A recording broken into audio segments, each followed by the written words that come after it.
college professor out of NYU, um, describes the upcoming mating crisis, as he calls it, saying that more men are not going to school and opting to go to high-paying jobs that require physicality that women don't have access to. More women are going to college to try and get a better job. And he says that college women that are educated have higher probability of not wanting to mate with uneducated men, therefore leaving more men lonely and, salty, bitter, angry. And he says there's nothing more dangerous in the world than angry, lonely men. And I was like, I mean, kind of got a point, but like, Yeah. I don't know. Well, okay. I have a couple of things. Basically, so first of all, a lot of people, like Elon Musk included, is pretty confident that there's probably going to be like a population crisis within the next like decade or so, because people just aren't fucking anymore. People aren't really having kids. So a lot of people even theorize that America is already in the middle of that. We just haven't really actually noticed it yet, right? Um, but with that, labor jobs are in demand. Like the boomers are kind of either dying or retiring, and you need those labor jobs quite a bit more. And I feel like there's been this push for women to be as equal as men for the longest time. And I feel like that's a ridiculous conversation, because we're different for a reason, and to come together as a team, two people need two different strengths, and to have two people having the exact same strengths, it's kind of odd. But because women have been pushing this for so long, and which is their right to do so if they choose to do that, 100% they're allowed to. But because this has been going on for so long, I really can see it as this like high-tech jobs are going to be like more of a woman's role, and then men are going to be doing the heavy labor stuff because it's going to be in demand and it's going to be an easy cherry to pick. So all of these men and boys are just going to go off and just start doing these low-level labor jobs, still getting a good living wage, but it's just going to create a new type of like class separation and a different type of hierarchy within the next generation, right? Okay, And I hear you. And for me, I think if I'm a woman, I go to school, I get this high-paying job. I want a guy that's got a labor job because he's gonna be fine with staying home. He doesn't want to fucking be at work.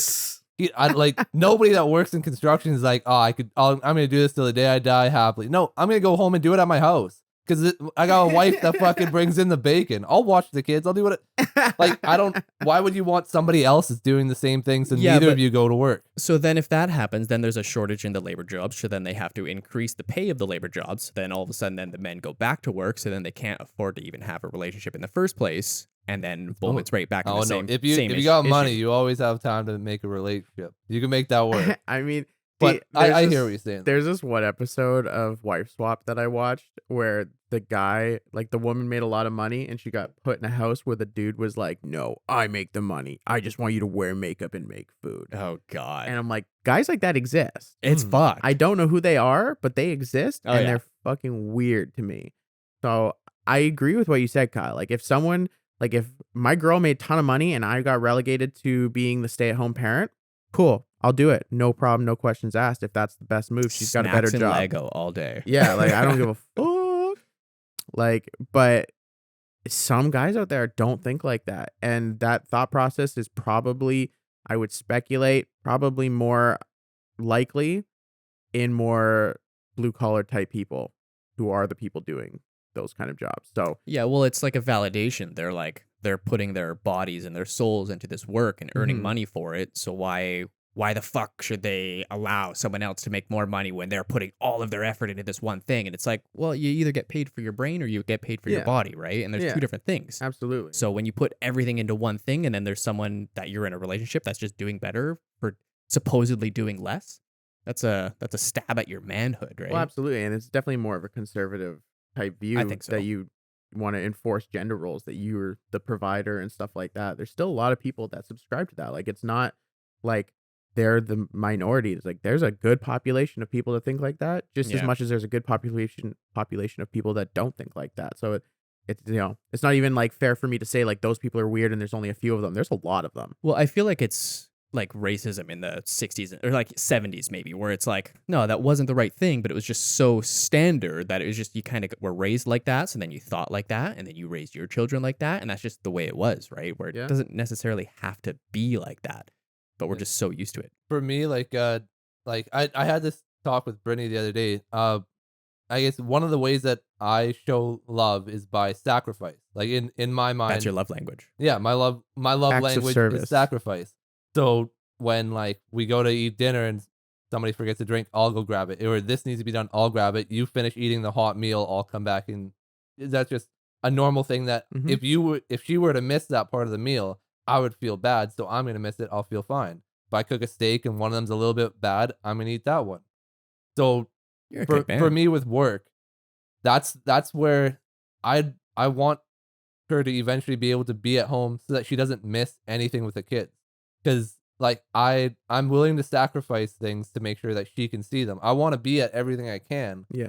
but I don't want to be there more than I want her to be there. Yeah, So that's such a where good the thing to bring kind up. of Yeah. gender role for me is that I want her to be able to be the mom that does everything she possibly can, and I can be the dad that once in a while they get mad at me because I'm not around, Mhm. and that's better than them being mad at her. Yeah. I agree in a lot of ways because I would say I'm very much the same way. I tailor my life mostly to take care of my partner, and as long as they're okay, then I'll think about myself Mm. after that.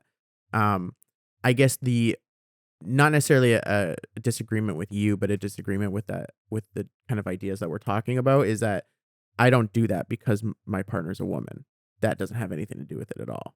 And I guess if your motivation is based off the gender role, that's where I think you're caught slipping. Whereas if your motivation is just to take care of your partner, I don't give a fuck. If she was a Yeah. man, she'd be at fucking work. No, she's going to fucking work. You can work right beside me in construction. I don't give a shit. You ain't staying home.